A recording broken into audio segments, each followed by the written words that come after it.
자, 하나님 말씀입니다. 호세아 9장 5절에서 10절을 봉독해 주시기 바랍니다.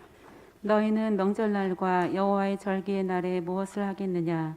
보라, 그들이 멸망을 피하여 갈지라도 애굽은 그들을 모으고 노분 그들을 장사하리니 그들의 은은 귀한 것이나 찔레가 덮을 것이요 그들의 장막 안에는 가시덩굴이 퍼지리라. 형벌의 날이 이르렀고 보응의 날이 온 것을 이스라엘에 알지라. 선지자가 어리석었고 신에 감동하는 자가 미쳤나니 이는 죄악이 많고 내 원한이 크민이라.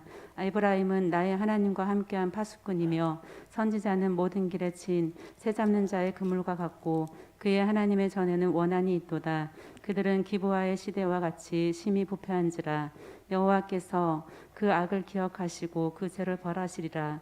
옛적에 내가 이스라엘을 만나기를 광야에서 포도를 만남 같이 하였으며 너희 조상들을 보기를 무화과 나무에서 처음 맺힌 첫 열매를 봄같이 하였거늘 그들이 바알브올에 가서 부끄러운 우상에게 몸을 들이므로 저희가 사랑하는 우상같이 가증하여졌도다. 아멘. 자, 오늘은 명절에 할 일입니다. 자, 5절 한번 읽어보시겠습니다. 5절 한번 읽어주세요. 5절. 너희는 명절날과 여호와의 절기의 날에 무엇을 하겠느냐? 네, 너희는 무엇을 하겠느냐? 무엇을 하겠습니까? 우리 이순금 집사님 뭘 하겠어요? 명절하면 떠오르는 게 뭐예요? 제가 어릴 적부터 떠오르는 게 명절하면 뭐예요? 제사죠. 차례 지내는 거. 너희는 여호와의 절기에 무엇을 하겠느냐?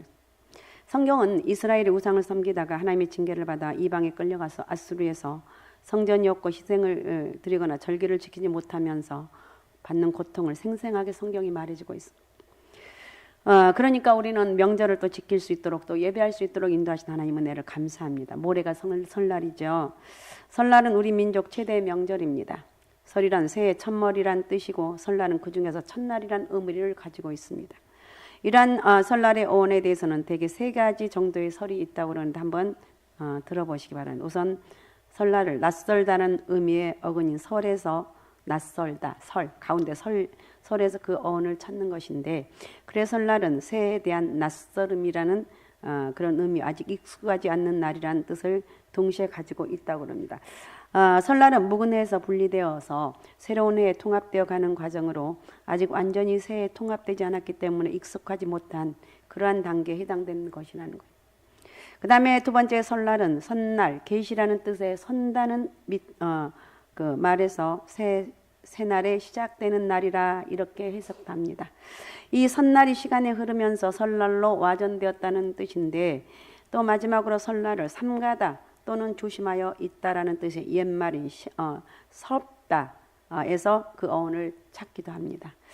자, 이는 설날을 한자어로 신일이라고도 표현하는 것과 같은 맥락인데, 신일이란 섬기고 신일이란 삼가고 조심하는 날이란 뜻인데, 이는 완전히 새로운 시간 질서에 통합되지 않았기 때문에 인간의 모든 언행을 삼가고 조심해야 한다는 것을 강조하기 위해서 생긴 말이라고 합니다. 뭐 어려운 건데 그냥 지나가면 돼요. 그냥 제가 붙여서 한 거예요. 자, 설날이 언제부터 우리 민족의 명절로 여겨지게 되었는지에 대해서는 정확하게 알 수 없지만 민족 최대 명절은 것은 사실이에요. 옛날에는 그 1월 1일 우리 일본에 지키는 그 설날에서 좀 그래도 관심을 갖는데, 그래도 이제 그것도 없어지고, 그래도 구정 명절이 최고다, 우리나라 전통이다, 이러면서 지키고 있습니다. 자, 그러면 이렇게 명절에 할 일이 우리가 무엇인가? 명절에 우상 숭배하는 죄를 범하는 일이 없도록 하라는 거예요. 그러면 이렇게 말할 수 있습니다. 조상에게 절하는 것이 왜 죄가 됩니까? 요즘 우리는 안 합니다. 예, 그래도 들어주시기 바랍니다. 나를 낳으시고 길러주신 부모님에게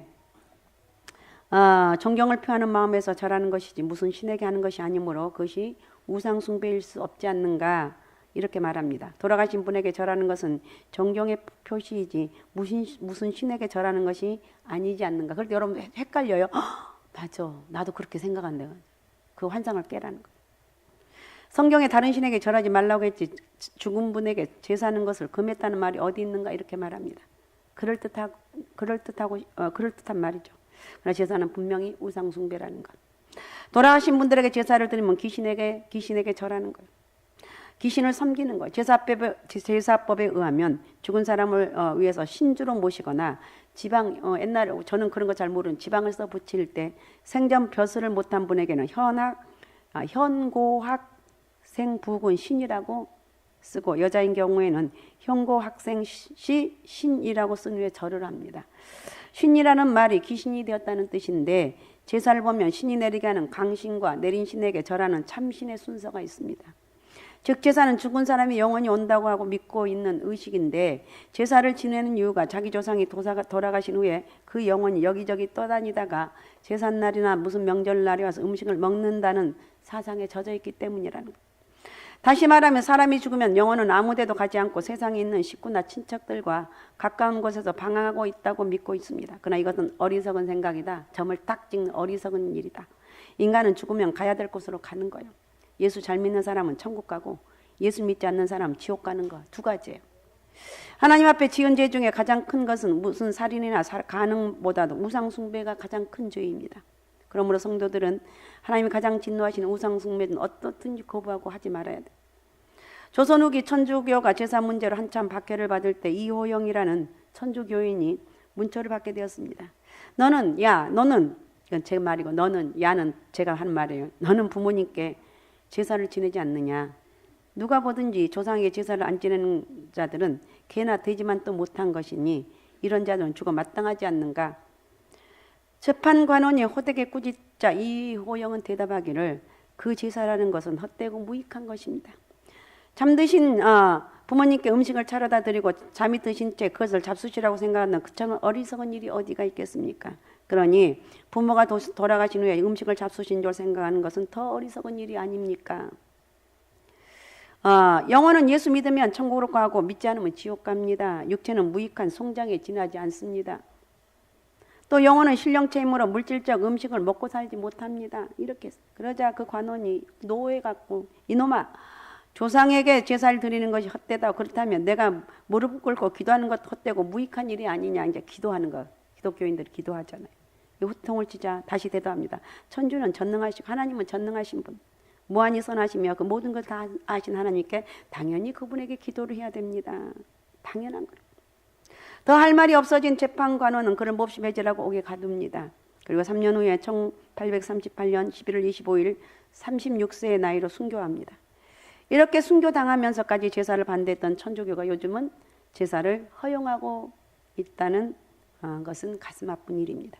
왜 그렇습니까? 제사를 지내는 것은 복이 아니라 화를 불러오기 때문에 그렇습니다. 역시 여러분 혹시 예배를 드리는 가운데 그냥 제사 지내는 걸 대충 생각했다면 버려요. 여러분 인생이 꼬이는 비결이 제사라는 거. 사실 제사를 잘 지내고 조상을 잘 섬기는 마음의 밑바닥에는 복을 받으라는 계산이 깔려 있습니다. 복은 하나님이 주시지 물질이나 사람이 주는 것이 아니라는 것. 우스갯소리로 고목나무에 속이 빈 것도 복 달라고 비는데 줄 복이 없어서 속이 타서 빈다고 그럽니다. 네, 옛날에는 좋은 묘자리를 쓰기 위해서 막대한 돈을 들이죠. 요즘은 그런 게 별로 없는데 그래도 요즘도 있는 것 같아요. 그러다가 집안이 잘 안 되면 묘자리가 잘못돼서 쓴 줄로 생각하고 이장을 하는 등 여러 가지 일들을 했습니다. 대단히 어리석은 일이다. 우리는 지금 생각하면 그렇습니다. 근데 옛날은 그걸 몰랐죠. 왜냐하면 이 모든 것이 자기들의 복을 받고 대대손손 복을 받으려는 노력이 역으로 벌을 받고 화를 자초하는 절대 우상은 내 평생이 없다. 절대 내 인생에 망하는 길은 없다. 나는 오직 하나님만 섬긴다. 이런 믿음으로 가야 될 줄로 믿습니다. 누가 뭐래도 예수만 바로 섬기자는 거예요. 출애굽기 20장 4절에서 6절을 봉독해 주시기 바랍니다. 너를 위하여 새긴 우상을 만들지 말고 또 위로 하늘에 있는 것이나 아래로 땅에 있는 것이나 땅 아래 물속에 있는 것에 어떤 형상도 만들지 말며 그것들에게 절하지 말며 그것들을 섬기지 말라. 나 내 하나님 여호와는 질투하는 하나님인즉 나를 미워하는 자의 죄를 갚되 아버지로부터 아들에게로 3, 4대까지 이르게 하거니와 나를 사랑하고 내 계명을 지키는 자에게는 천대까지 은혜를 베푸느니라. 아멘.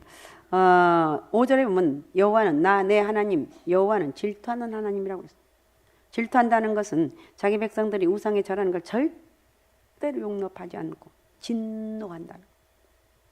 자기의 신부인 백성을 결코 사단에게 내어주지 않는 의미에서 질투란 용어를 사용한 것입니다. 하나님 우리 인간을 사랑하시되 자기 아들 독생자를 희생시킬 정도까지 열렬히 사랑하십니다. 그런데 그 사랑을 거절하고 다른 신에게 마음을 줄 때는 맹렬히 진노하신다.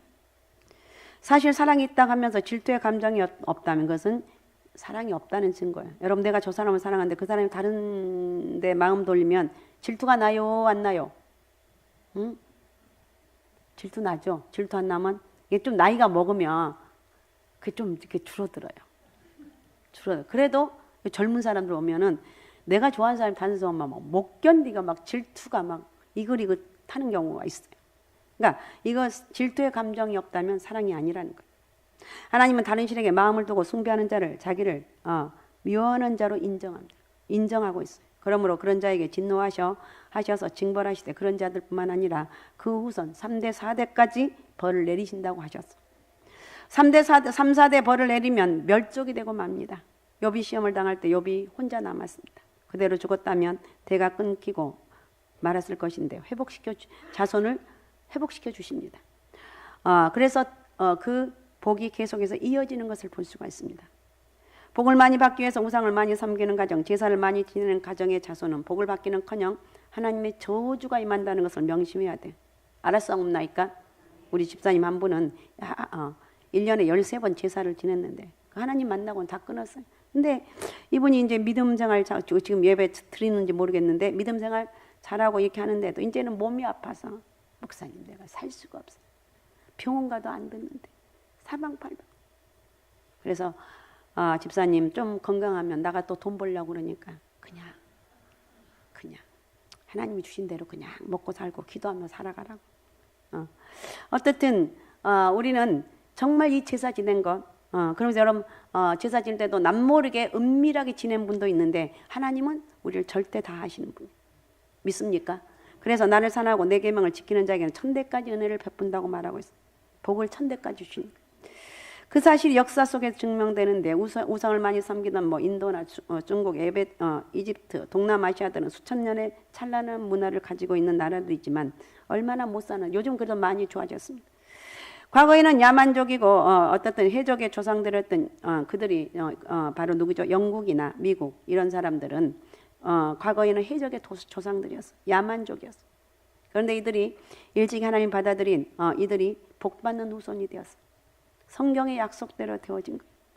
한 인류학자가 미국의 네덜란드계 주정뱅이 가문으로 유명한 마구스 가족의 78대 1250명의 후손을 조사해 보았더니 살인자가 7명, 상습적인 도둑이 60명, 전과자가 130명, 허약자 300명, 불구자가 400명, 성병 경험자가 440명, 행여병자가 310명 등이었다고.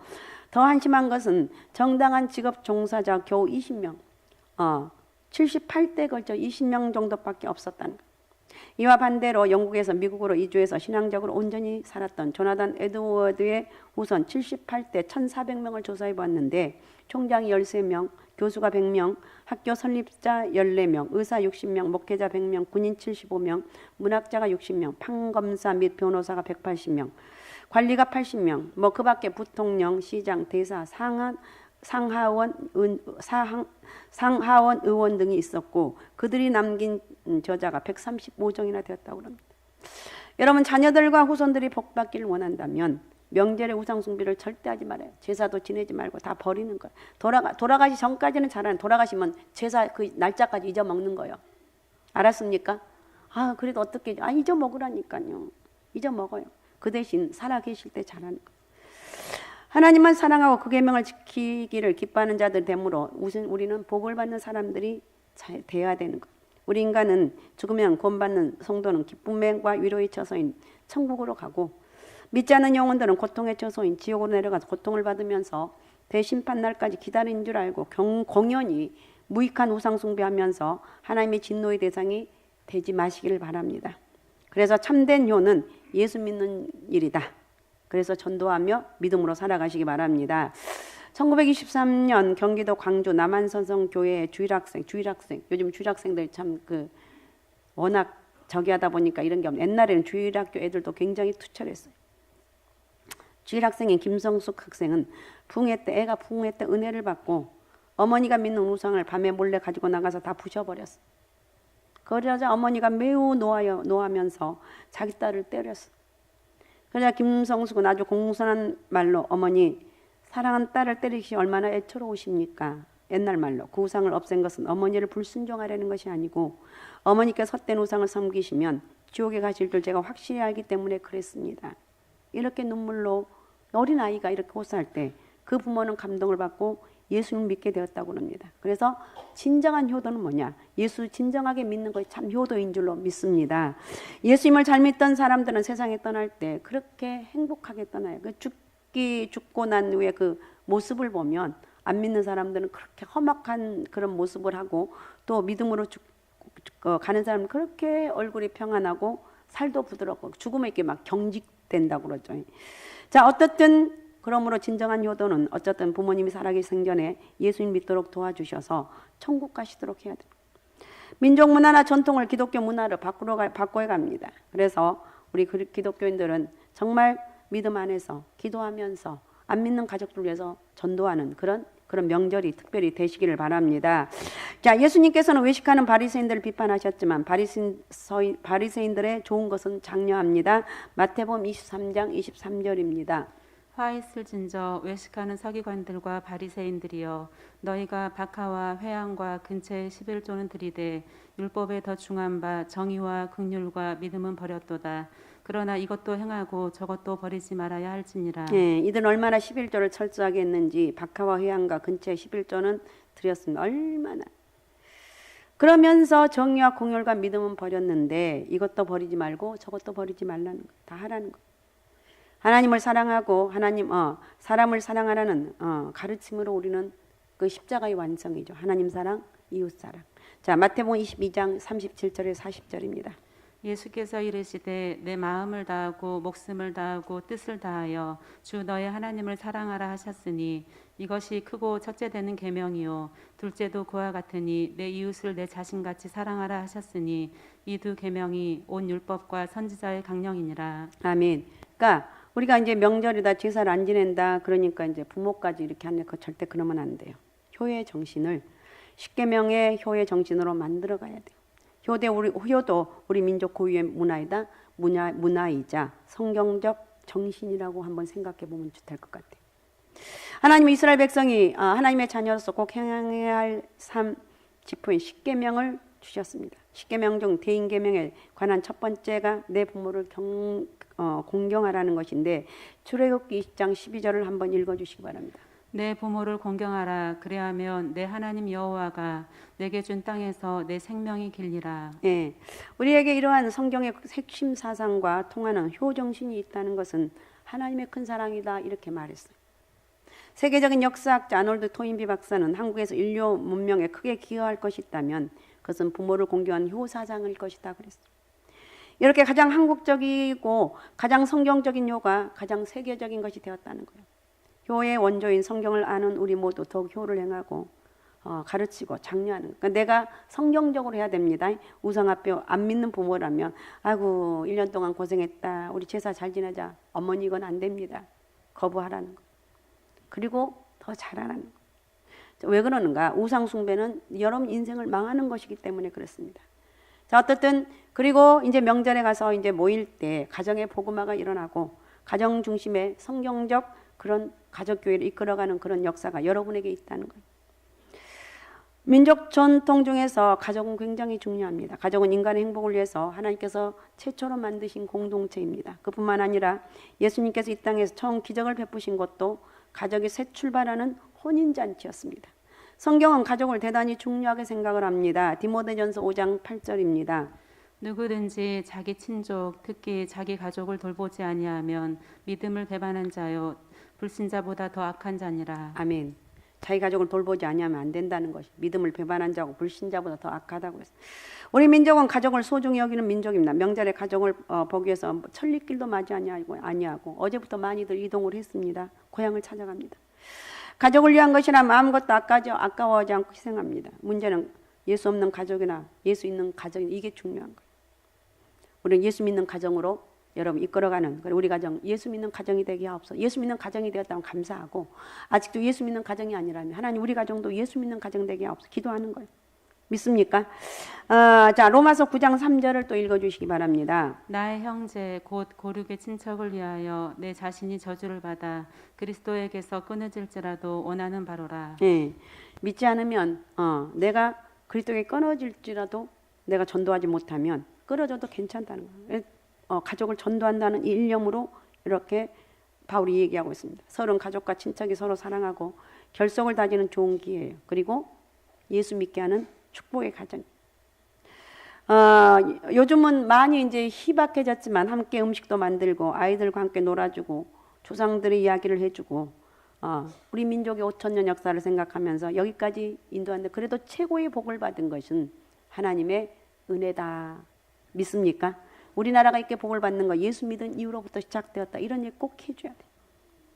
예수를 믿는 건강한 가족 공동체가 뿌리 내릴 때 사회는 행복해지고 천국의 나라가 더 확장되는 거예요. 예로부터 우리나라는 민족이 명절이 되면 잔치를 벌였습니다. 그리고 가족뿐만 아니라 이웃에게도 섬겼죠. 자, 신명기 16장 11절을 읽어주시기 바랍니다. 너와 내 자녀와 노비와 내 성중에 있는 레위인과 및 너희 중에 있는 객과 고아와 과부가 함께 내 하나님 여호와께서 자기의 이름을 두시려고 택하신 곳에서 내 하나님 여호와 앞에서 즐거워할지니라. 네, 그래서 명절을 허락하신 주님 앞에 감사하면서 여러분 그렇다고 내가 모든 것을 우상 숭배도 하고 이런 것도 이거는 딱 정리하면서 하나님 은혜로 기뻐하며 즐거워하는 그런 명절이 되시기를 바랍니다. 명절 때 소외감도 많이 느끼는 분들이 있죠. 우리 교회는 명절 예배가 있습니다. 명절 예배를 통해 예배도 드리고 기뻐하고 또 용돈도 드리고 하여튼 고목사님이 그런 거 타고나게 잘했어요. 이렇게 해드리고 있어요. 그래서 레위기 19장 32절에 너는 샘머리 앞에서 일어나고 노인의 얼굴을 공경하며 내 하나님을 경외한 나는 여호와다. 우리가 잔치를 열고 기뻐할 때 하나님이 더 크게 기뻐해 주신다. 여기까지 인도하신 분도 하나님이시고 앞으로 인도하실 분도 하나님이시고 우리 가정에 복 주실 분도 하나님이시고 평생에 하나님 은혜로 살아가는 그런 역사가 있으시기 바랍니다. 그래서 우리는 성경적으로 우리 나라를 발전시켜 나가야 돼요. 민족 명절도 소중히 여기고 정말 예수 잘 믿는 예배 드리면서 하나님 은혜와 함께하는 그런 역사가 있어야 될 줄로 믿습니다. 록펠러 너무 잘 알죠. 세계 제일 거부로서 손꼽혔던 사람이고 미국에서 그 이름 모르는 사람이 없을 정도 우리까지 아니까. 그러나 그는 처음부터 부와 명성을 타고난 사람이 아니었습니다. 처음 그는 지독히도 가난해서 하루 4센트의 보수를 받으며 뜨거운 감자밭에서 일을 했습니다. 장래성이 보장되지 않는다는 이유로 사랑하는 여인으로부터 버림받아 너는 희망이 없어 이러면서 버렸어. 그러던 그가 어떻게 세계 제일의 부자가 되었으며 역사상 가장 많이 남에게 자선을 베푼 사람이 되었고 98세까지 무병으로 장수의 복을 누리게 된 것이 바로 크리스찬이야. 독실한. 그가 자신의 삶을 전적으로 하나님께 맡기며 의지한 것부터 시작되는데 그는 주일이면 어떠한 일이 있어도 교회에 나가서 주일학교에서 아이들을 가르쳤습니다. 그리고 파티 같은 것은 아예 출입을 하지 않았고 식사 때마다 기도를 빠뜨린 적이 없어요. 또한 하루도 쉬지 않고 성경을 읽으며 말씀을 묵상했고 정결하게 바르게 살아서 주 앞에 부끄러움이 없는 것을 유일한 소망으로 삼고 살았다는 거예요. 그런 그에게 하나님께서 이렇게 복을 주셨다는 거예요. 여러분, 우리는 오늘 말씀을 들으면서 짧은 시간이지만 내가 성도로서 구별된 삶을 살아가야 되겠다. 복은 세상이 어떤 내가 잘나서 복이 온 것이 아니라 복은 하나님이 주시는 것이다. 믿습니까? 이왕이면 하나님 주신 복을 받아서 누릴 수 있는 그런 영적 은혜와 축복이 오늘 여러분에게 크게 있으시기 바랍니다. 그렇게 볼 때 주변 사람들이 쟤는 도대체 왜 그렇게 저렇게 복을 받았느냐. 그럴 때 예수가 답이라고. 예수 믿으면 이런 놀라운 능력이 있다고 간증할 수 있는 그런 믿음이 사람이 돼야 되겠죠. 그렇게 하지 않고 내가 지금 너무 잘나고 있는데 어떻게 이렇게 됐냐고. 내가 조금 잘해서요. 그 환상을 깨시라는 거예요. 하나님 은혜라는 거예요.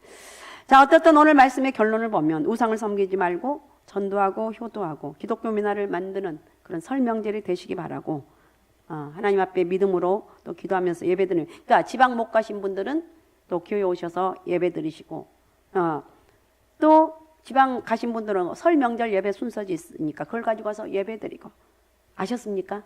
그렇게 하면서 믿음으로 살아갑시다. 할렐루야. 오직 예수 오직 믿음 오직 성령 충만함으로 이번 명절 주간도 주님의 은혜로 승리하는 기도하며 승리하는 그런 영적 은혜가 있으시기 바랍니다. 자, 기도하겠습니다. 우리 하나님 고맙습니다. 감사합니다. 저희를 축복합니다. 오늘도 설 명절 또 아버지 아버지 또 아버지 하나님여 앞두고 저희들도 주일 거룩한 주의 날 주의 전에 올라서 예배하게 하신 아버지 감사합니다. 설 명제를 우리가 무엇을 할 것인가 우리가 너무나 잘 아는 말씀이지만 다시 정리하여 주신 아버지 고맙습니다. 설 명제는 하나님 예배하게 하시고 온 가족이 모여서 하나님을 찬양할 수 있는 복된 은혜가 있길 원합니다. 어둠과 저주가 다 떠나게 하시고 매일 문제가 풀어지게 도와주시고 우리 주님이 일하시는 복된 역사가 있게 도와주옵소서. 저희를 축복합니다. 하늘문을 활짝 열어주시고 성령의 은혜가 있게 도와주시고 저희들 평생 예수로 주발하게 인생이 되길 원하오니 저희를 축복하여 주옵소서. 감사합니다. 예수님의 이름으로 축복하며 기도하옵나이다. 아멘.